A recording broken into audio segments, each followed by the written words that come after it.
Part 1. The Unbreakable Joy that Jung promised.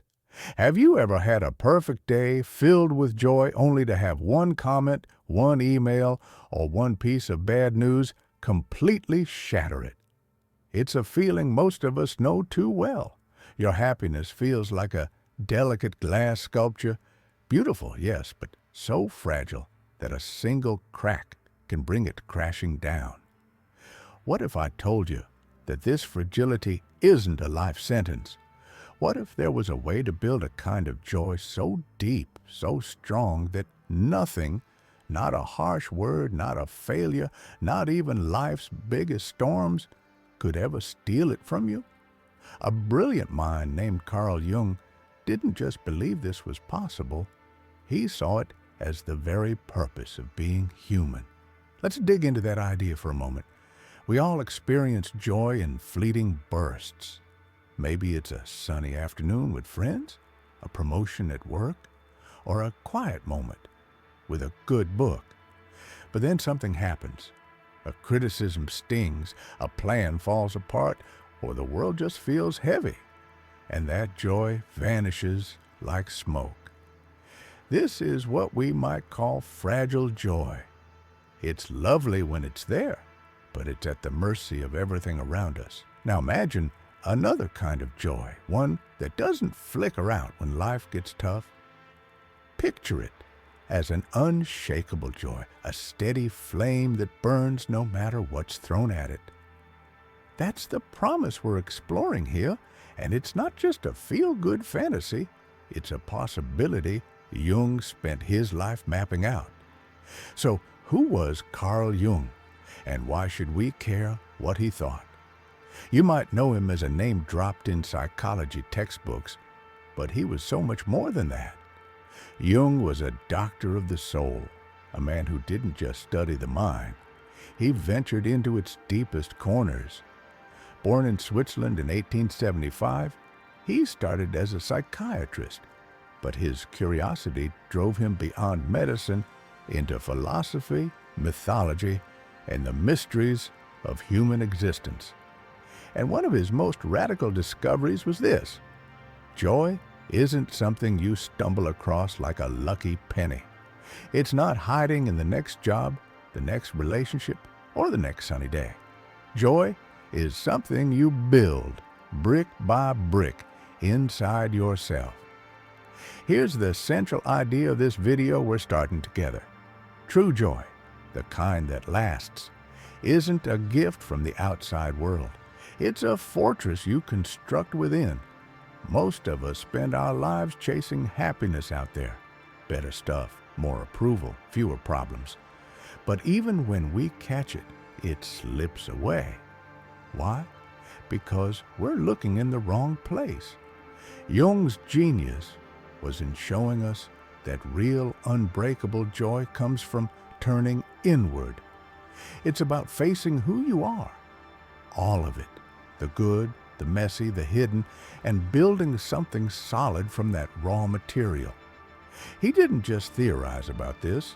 He left us a blueprint, a map to that inner fortress drawn from decades of exploring the human psyche.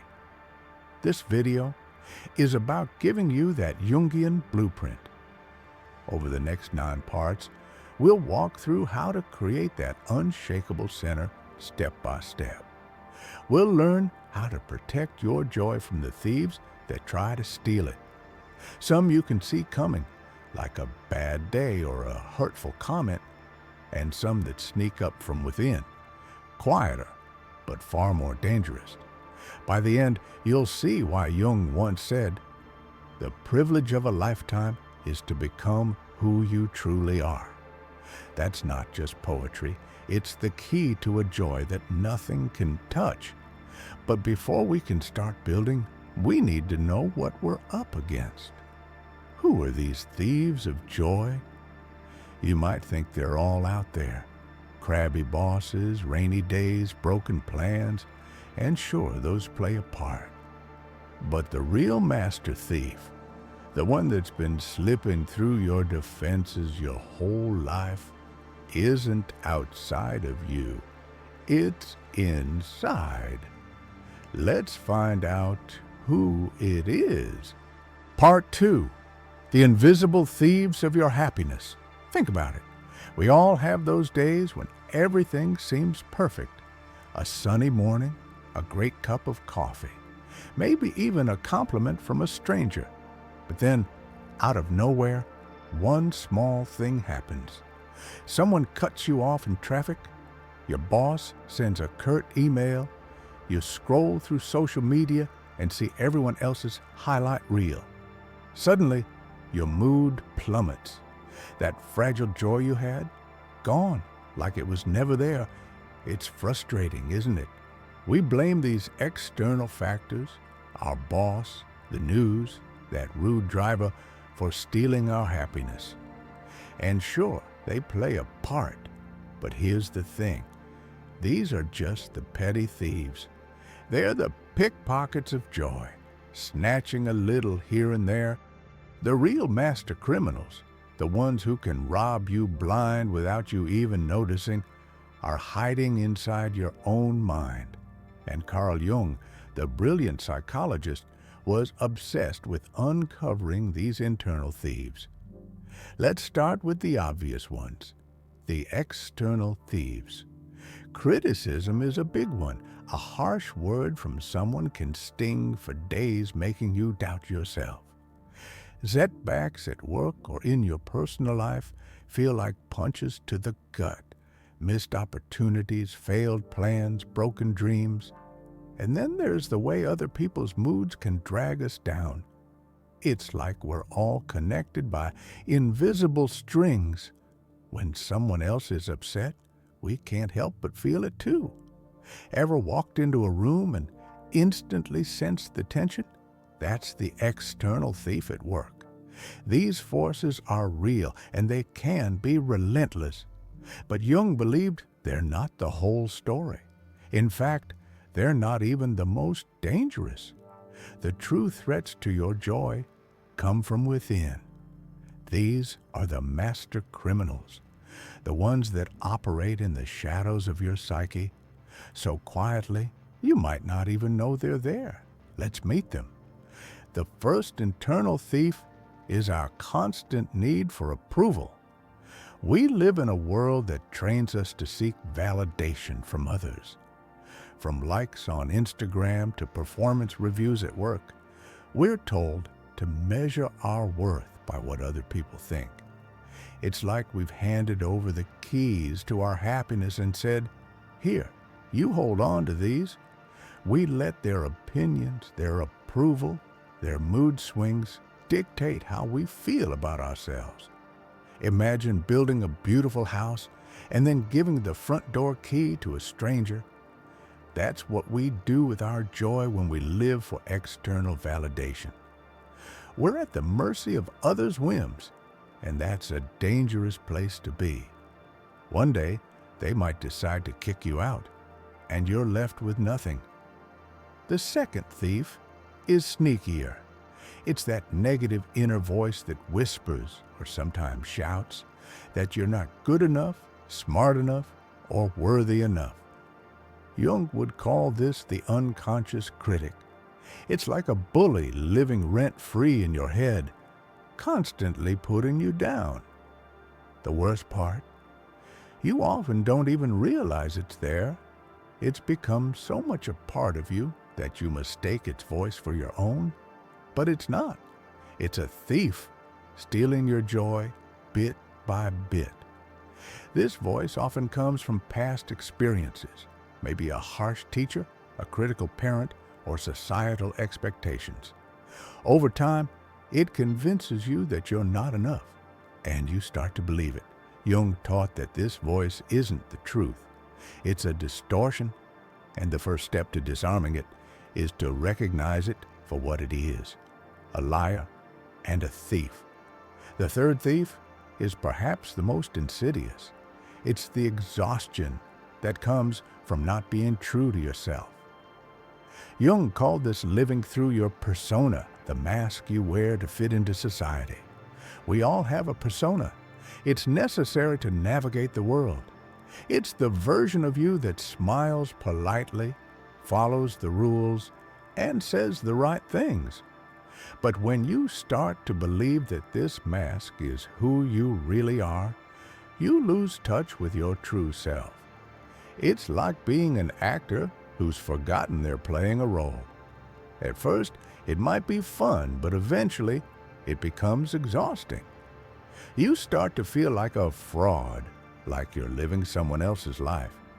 And that disconnect from your authentic self is a direct path to misery.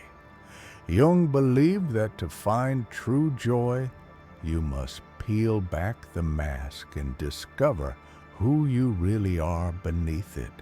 Now, we've talked about these dark, negative forces that steal your joy, the need for approval, the inner critic, and the weight of inauthenticity. But here's a twist. What if I told you that for many of us, the greatest threat isn't our inner darkness, but our unlived, unexpressed light? What if your own brilliant potential, the parts of you that you've ignored or suppressed, are actually sabotaging your happiness right now?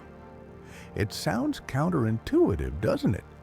How can something good inside you steal your joy?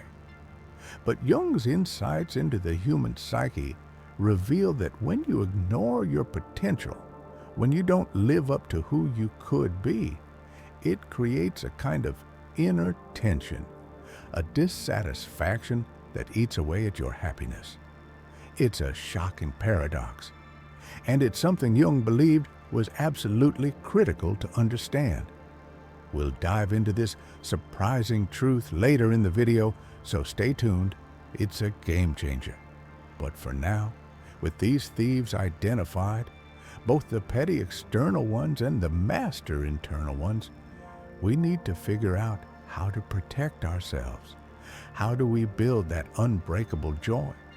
Well, Jung didn't just diagnose the problem, he offered a solution. He gave us a map to navigate the complex terrain of our minds. In the next part, we'll unfold that map and start our journey to your inner gold. Part 3. Jung's secret map to your inner gold. Every great quest needs a map, a guide that leads you through uncharted territory to a hidden treasure. In the world of psychology, Carl Jung drew just such a map, but it doesn't point to a chest of gold or a lost city. Instead, it leads to something far more valuable: your whole, authentic, and joyful self. Jung called this journey individuation, and it's the adventure of a lifetime. So, what exactly is individuation? It's a term that might sound a bit intimidating, like something only psychologists whisper about in academic halls. But let's break it down.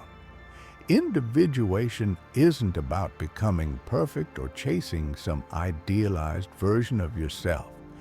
It's not a competition, and there's no finish line to cross where you suddenly become the best you. Instead, it's about becoming whole. It's the process of integrating all parts of who you are, the good, the bad, the messy, and the magnificent, into a complete and authentic self. Imagine you're an explorer standing at the edge of a vast, uncharted continent. This continent is your inner world, a landscape filled with hidden treasures, ancient ruins, and untamed wilderness. Your mission isn't to conquer this land or tame it into submission. No, your task is to explore it, to map out its diverse terrains and bring all its parts into a harmonious whole. Along the way, you might stumble upon a lost temple that represents a forgotten talent or passion. By reclaiming it, you add a new dimension to your sense of self. Or perhaps you'll find a hidden river symbolizing a deep emotion you've never fully acknowledged. By understanding it, you gain a richer, more nuanced picture of who you are. This journey of individuation isn't a one-time event. It's a lifelong adventure. It's about continually uncovering new layers of yourself, embracing your complexities, and finding joy in the process of becoming. And here's the best part.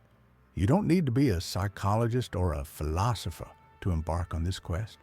All you need is curiosity, courage, and a willingness to look within. Jung once said, "The privilege of a lifetime is to become who you truly are." Let that sink in for a moment. It's not just a beautiful sentiment. It's an invitation to start the most important journey of your life. It's permission to stop pretending, to stop hiding behind masks, and to start uncovering the real you. Because when you do, you tap into a source of joy that's unbreakable, a joy that comes from being fully, authentically yourself. But like any great adventure, this journey isn't without its challenges. In fact, Jung's map comes with a warning. The very first stop is a place most people spend their entire lives running away from. It's a dark, shadowy realm guarded by a monster that Jung called the shadow. This monster isn't here to destroy you. It's here to test you, to challenge you, and ultimately to help you grow. Are you ready to face it? We'll venture into the depths of the shadow and discover why it's the key to unlocking your greatest treasures. Part 4. Meeting your shadow, the monster that guards your greatest treasure. We've all been told to stay positive, to look on the bright side, to ignore the negative vibes. It's solid advice up to a point, but let's be honest, it's only half the story. What if I told you that the most powerful step toward building a joy so indestructible that nothing can shake it isn't about chasing the light, but turning around and facing the darkness you've been running from your whole life? Carl Jung, the genius who unraveled the mysteries of the human mind, called this elusive part of us the shadow.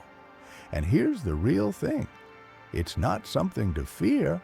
It's a guardian holding the key to your greatest treasure. What is the shadow? First, let's clear up a misconception. The shadow isn't your evil twin or some inner demon waiting to ruin your day. It's deeper and way more human than that. The shadow is all the pieces of yourself you've pushed away or denied because someone or something told you they were unacceptable. Think about it. Maybe it's the anger you were taught to swallow, the wild creativity you dismissed as impractical, the burning ambition that made others squirm, or the soft vulnerability you've learned to bury. These aren't flaws. They're parts of you, real, raw, and bursting with potential. But they've been banished to the dark corners of your mind. Picture this. It's like a backpack you start carrying from the moment you're born. Every time you hear, "Don't be so loud," or "Stop crying, be strong," or "You're too much," you stuff another piece of yourself into that bag. Year after year, it gets heavier, dragging you down, stealing your energy and your joy without you even noticing. But here's where it gets wild. Jung figured out that this backpack isn't just a burden. It's a treasure chest waiting to be opened, and all it takes is the guts to stop running, turn around, and start unpacking what's inside. The payoff of facing the darkness. Now, you might be wondering, why bother? Why dig into this messy, hidden stuff? Because when you do, something incredible happens.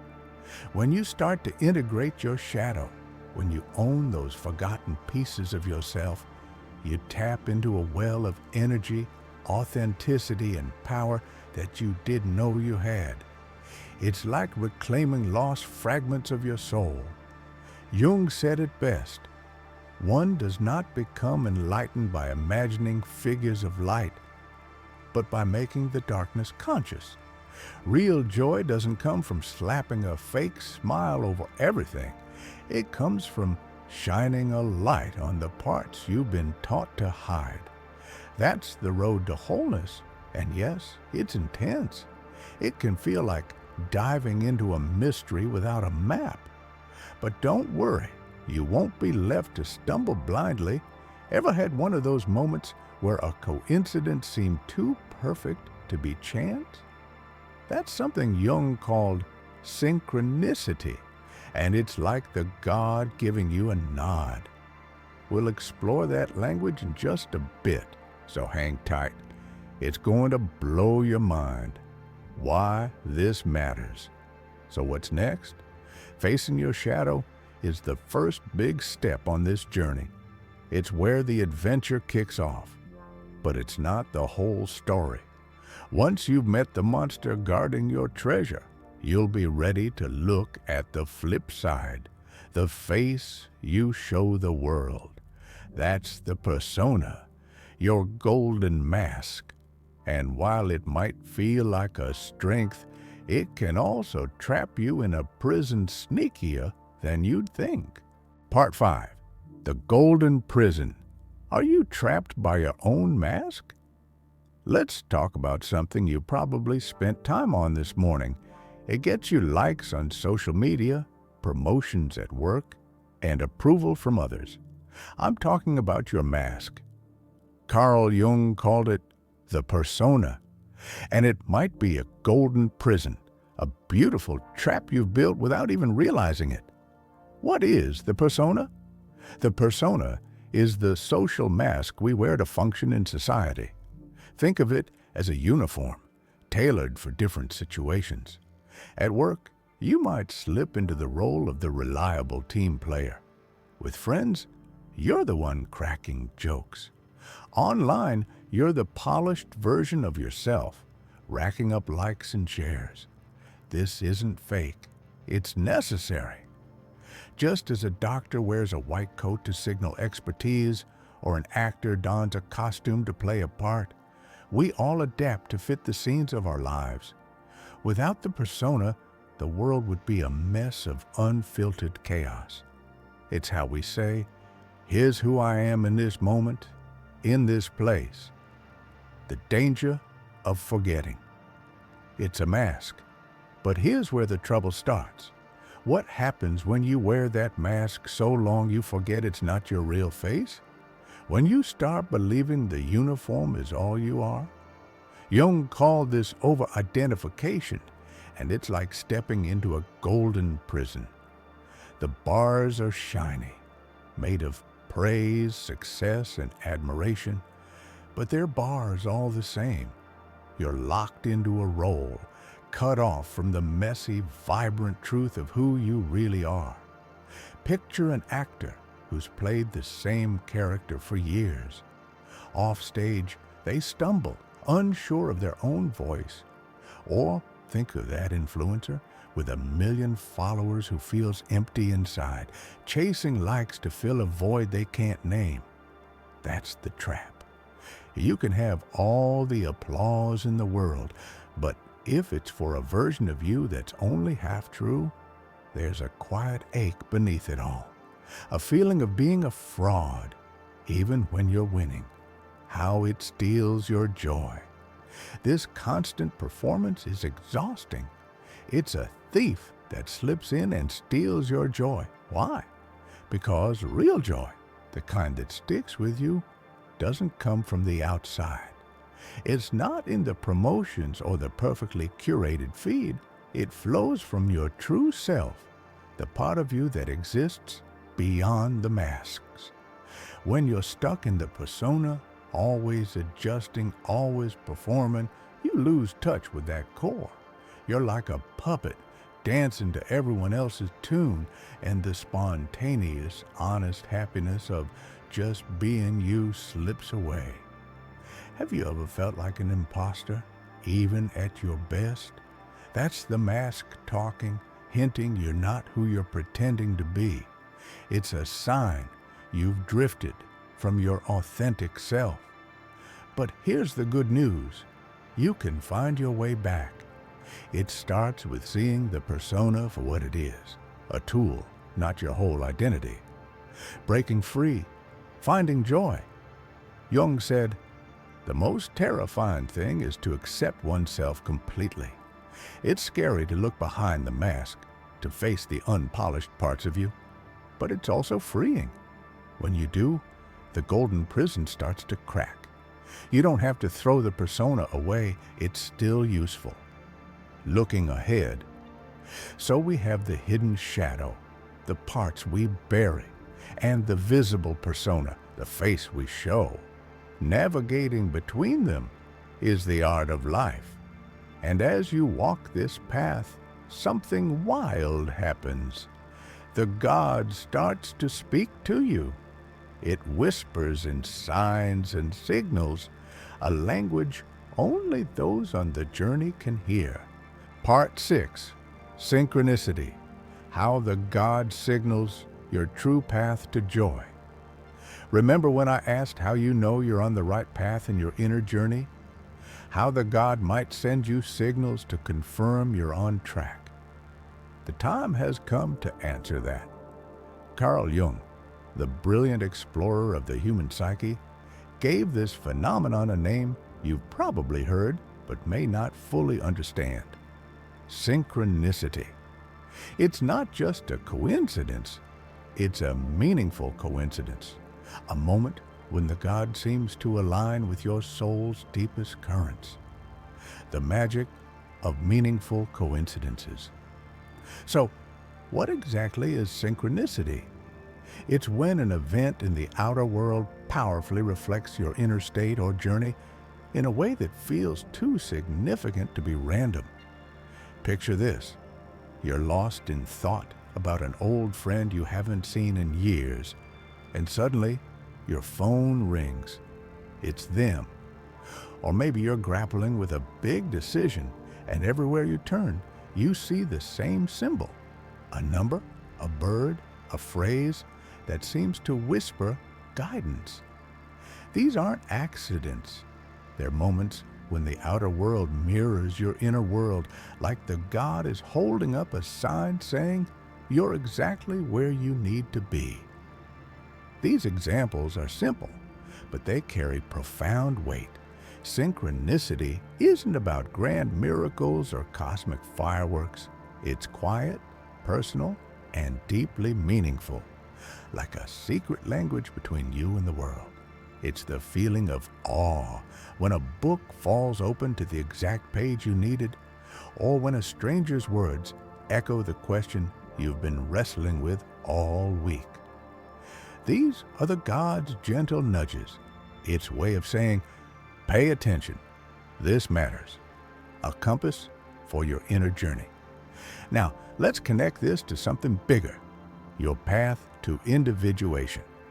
In Jungian psychology, individuation is the process of becoming your truest, most whole self, integrating every part of your psyche, from the light of your persona to the depths of your shadow. It's not always easy. There are moments of doubt when you wonder if you're moving forward or just wandering in circles. That's where synchronicity steps in. These meaningful coincidences are not magic tricks or supernatural feats. They're psychological phenomena, winks from your psyche, showing that your inner work is harmonizing with the outer world. Jung saw the psyche and reality as intertwined, two sides of the same coin. When you experience synchronicity, it's feedback, a reassuring sign that you're aligning with your true path. It's as if the God is saying, yes, keep going. You're getting closer to who you're meant to be. This is what makes synchronicity so empowering. It's not random chance or wishful thinking. It's a signal you can trust. When the journey feels uncertain, when the shadows loom large, these moments of alignment remind you that there's a deeper order at play. You're not alone in this. You're part of something vast, something meaningful, a quiet, cosmic wink. Think of synchronicity as a cosmic wink, a subtle, intimate nod from the God. It's not loud or obvious. It's a whisper meant just for you. The more you tune in, the more you'll notice it. The patterns, the echoes, the quiet synchronicities that light your way. And here's the beautiful part. You don't have to force it. It happens naturally when you're open, when you're listening, when you're brave enough to follow your inner compass. This is the payoff to that question we left hanging. How do you know you're on the right path? Synchronicity is your answer. It's the God's way of cheering you on, of showing you that your efforts, your courage to face yourself are rippling outward, creating harmony between within and without. Where are we headed? These signs and signals aren't just random. They point us toward a destination. We've explored the map of the psyche, faced the shadow, and learned to hear the language of synchronicity. But where are we actually going? What is the ultimate goal of this journey? In the next part, we'll uncover the answer and discover how to reach the unshakable center of your being. Part 7. The unshakable center. What is the self and how do you find it? At the heart of Carl Jung's entire psychology, at the very center of your inner world, lies something profound and timeless. Jung called it the self. It's not your ego, the part of you fretting over bills, deadlines, or what to post on social media. It's not the mask you wear or the shadows you hide. The self is the wise, whole, and eternal you, the core that holds all your pieces together. Connecting with it is the secret to a joy so deep and unshakable that nothing can touch it. What is the self? The self is the organizing principle of your entire psyche, a unifying force that brings harmony to every part of you. Your conscious ego, your polished persona, your buried shadow, and here's the key, your unlived potential, what Jung might call your highest light. It's the destination of the journey we've been exploring, the process Jung called individuation. The self isn't something you create, it's something you discover, like a treasure that's been within you all along. To understand it, picture this metaphor. Your ego is the captain of a ship, gripping the wheel, steering through life's choppy waves. It's doing its best, but it's limited, reacting to storms and squalls with only a partial view. The self, on the other hand, is the entire ocean, vast, deep, and wise. It knows the currents, the tides, the hidden depths. It doesn't fight the waves, it flows with them.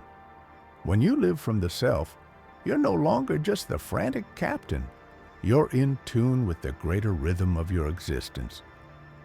Closing the loop, your unlived light. Now, let's return to a question we raised earlier. Why can your own brilliant potential sabotage your happiness? Remember when we said that for many of us, the greatest threat isn't our darkness, but our unlived light? Here's the answer, and it's a game changer. The self longs for wholeness. It's not content with just the parts of you that are safe or socially acceptable. It wants all of you, including the dreams you've shelved, the talents you've ignored, the bold, authentic parts you've suppressed because they felt too risky or impractical. When you ignore this light, your potential to create, to lead, to love fully, it creates a wound in your psyche. It's like a part of you is screaming to be seen, but you've locked it away. That tension manifests as anxiety, restlessness, or a deep, joyless ache you can't quite explain. Maybe you're successful on paper, but something feels off. That's the self calling you to integrate your highest light, to live not just safely, but fully. Embracing this potential isn't just a nice to have. It's essential for true joy, the path to the self. So, how do you find this unshakable center? It's not about chasing mystical experiences or meditating for hours in a cave, though those can help. It's about the slow, courageous work of individuation, facing your shadow, seeing through your persona, and listening to the signals of synchronicity. Each step brings you closer to the self, that wise core that feels like coming home. Finding the self doesn't mean you'll never feel pain or doubt again. Life will still throw storms your way. But when you're anchored in the self, those storms don't capsize you. You find a quiet strength, a joy that doesn't depend on external winds or fleeting highs. It's the peace of knowing you're living in alignment with who you truly are, a promise for what's next. This is the goal, to live from this calm, wise center. But let's be real. Theory is one thing, and real life is another. In our chaotic, busy, modern lives, how do we actually do this? How do we build this connection when we're juggling work, relationships, and endless to-do lists? Don't worry, I'm not leaving you with just big ideas. In our next part, I'll share 3 concrete Jungian keys you can use right now to start living from the self and forging that invincible joy. Moving forward. So let's move from the what to the how. We've uncovered the destination of this journey, the self, your unshakable center. Now, it's time to get practical and see how to make this real in your everyday life. Part 8.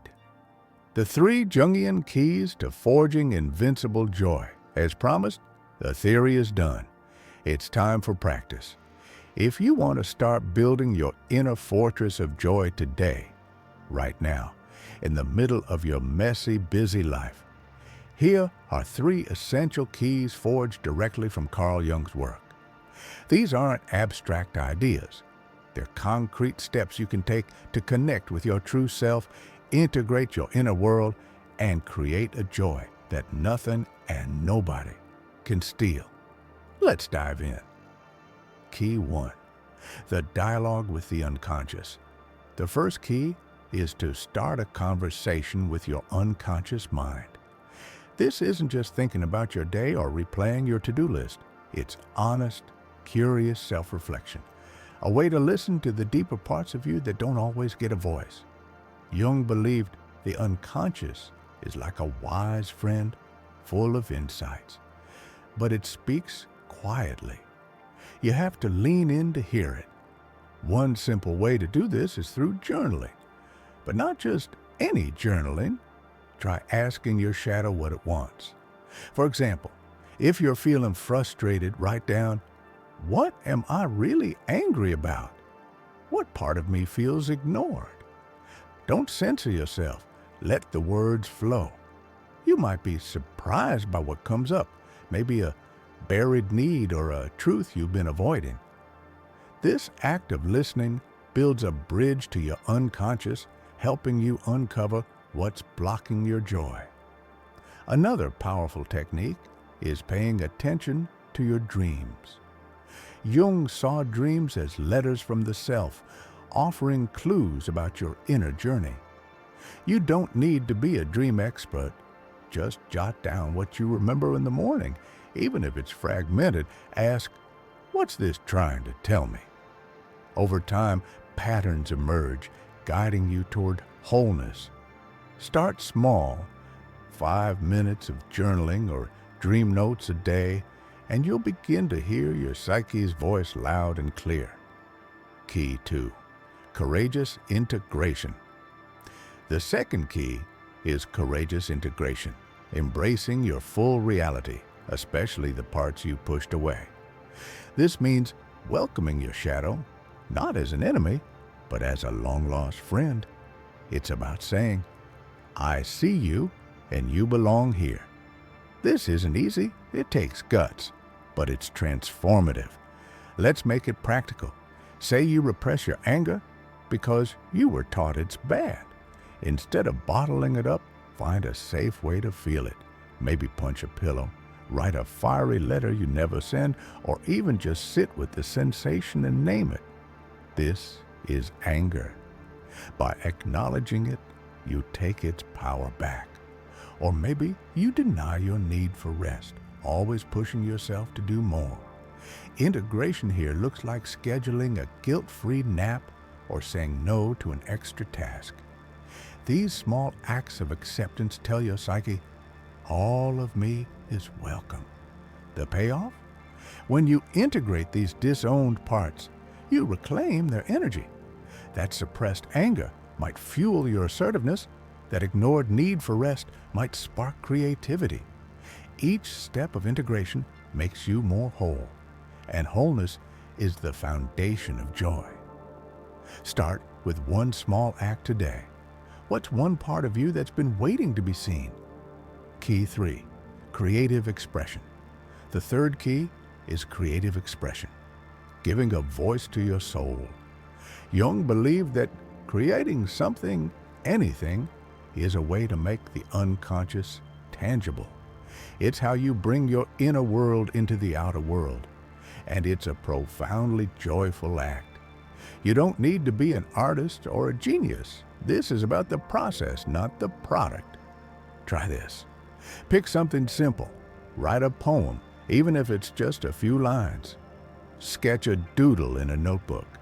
Plant a garden, cook a new recipe, or build a bookshelf. These acts of creation are like conversations with yourself. They let your unconscious speak through colors, words, or shapes. Jung himself painted and carved stones, not to sell them, but to connect with his inner world. Why does this work? Because creating bypasses the ego's chatter and taps into something deeper. It's a way to express what words alone can't capture. And when you see your inner world take form, whether it's a messy painting or a lopsided cake, you feel a spark of joy that's pure and unfiltered. Make it a habit. Once a week, create something just for you. The power of these keys, these 3 keys, dialogue with the unconscious, courageous integration, and creative expression, are your tools to live from the self, that unshakable center we explored last time. They're practical, but they're also profound. Each one brings you closer to wholeness, to a joy that doesn't depend on external wins or perfect days. This is the payoff to the question we asked. How do you actually live from the self? These steps are your answer, ready to use right now.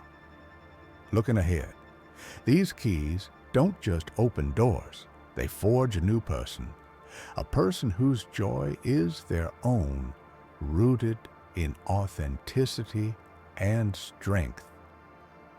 In our final part, we'll bring it all together and see what it means to become someone whose joy can never be stolen. Part 9, becoming the person whose joy cannot be stolen. So, after all this, let's return to our title. Nothing and nobody will ever steal your joy. By now you should understand this isn't a wishful fantasy or some feel-good mantra to slap on a coffee mug. It's a statement of fact for a person who has done the work. Over the past 8 parts, we've walked a path laid out by Carl Jung, a map to build an inner fortress of joy so strong that no criticism, no setback, no storm can ever shake it.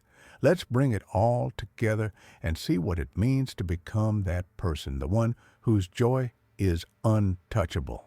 The journey, so far. This journey began with a promise that unbreakable joy is possible. Not the kind that comes and goes with a good day or a bad one, but a deep, steady joy rooted within you. Jung's genius was showing us how to build it. The path isn't about chasing external wins or pretending everything's perfect. It's about turning inward, facing yourself with courage, and embracing every part of who you are. We started by identifying the thieves of joy, the external ones like harsh words or tough days, and the internal ones like the need for approval or the voice that says, "You're not enough." Then we unfolded Jung's map, the process of individuation, a lifelong adventure to become whole. We met the shadow, not as a monster to slay, but a guardian holding your hidden treasures, your anger, your creativity, your untapped strength. We saw through the persona, the golden mask you wear to fit in, and learned to wear it lightly, knowing it's not the real you. We listened to the universe's whispers through synchronicity, those meaningful coincidences that confirm you're on the right track. And we discovered the self, the wise, timeless center of your psyche, the source of a joy that endures.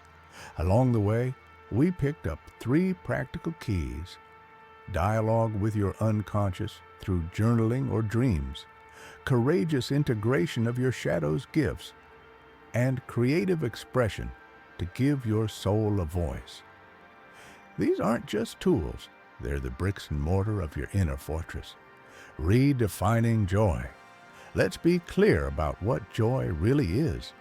It's not the fleeting rush of a perfect moment, a great date, a sunny afternoon, or a viral post. Those are happiness, and they're lovely, but they're fragile. Joy, in Jung's view, is something deeper. It's the abiding peace that comes from being whole. It's the quiet confidence of knowing you're living in alignment with your truest nature, no matter what's happening around you. It's waking up and feeling at home in your own skin, unafraid of your shadows or your light. This joy doesn't mean you'll never feel pain or doubt. Life will still bring challenges, heartbreak, failure, rainy days. But when you're anchored in the self, those things don't define you. They're waves passing over the ocean, not storms that sink your ship. You carry a steady flame within, a joy that's yours alone, the person you can become. So, who is the person whose joy cannot be stolen? It's you after doing the work. It's you when you stop running from your shadow and start listening to its wisdom. It's you when you see your persona for what it is, a useful tool, not your identity. It's you when you trust the self within, letting it guide you through life's chaos. This person doesn't need the world's applause to feel worthy. They don't crumble when things go wrong. They know their joy isn't out there to be found. It's inside, waiting to be built. Jung said, "The privilege of a lifetime is to become who you truly are." That's not just a call to action. It's a promise. The journey to your true self is the greatest adventure you'll ever take, and the reward is a joy that no one can touch. The map is in your hands. The journey starts now. Your next step. If this resonates, don't let it end here. This isn't just a video, it's an invitation to transform your life. Subscribe, and let's make it real. In the comments, share which of the 3 keys from last time, dialogue, integration, or creation, you'll start using today. Your story, your courage, inspires us all. You've got the tools, the map, and the spark within. Go build that fortress. Become the person whose joy can never be stolen.